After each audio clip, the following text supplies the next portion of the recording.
the ongoing attacks on Venezuela. So I thought before we get into the 2002 U.S. created cooing of Venezuela, we could just chat for a minute about the current efforts on Venezuela.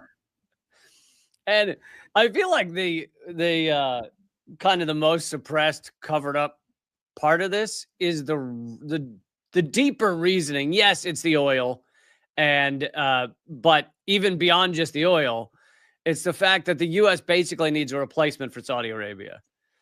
Saudi Arabia is the key to the PetroDollar deal. They didn't re-sign it. That doesn't mean they've completely abandoned it. Like, most oil is still sold in dollars, but Saudi Arabia seems to be slowly moving away from dollar hegemony.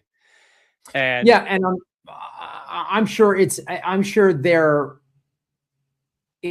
if they haven't already, they've been in talks with the BRICS countries, and everybody's sort of seeing the writing on the wall that America is no longer America anymore.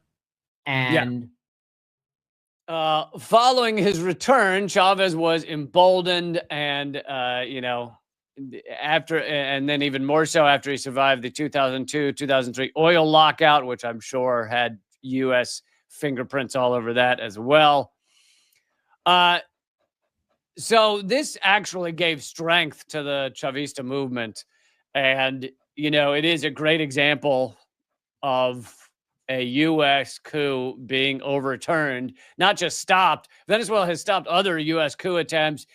They've arrested CIA guys in Venezuela with guns.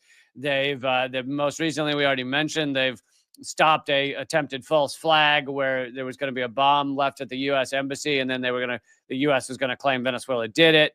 They also stopped, of course, the Bay of Piglets coup attempt in the last Trump administration, when the 60 idiots tried to invade Venezuela and were stopped by fishermen.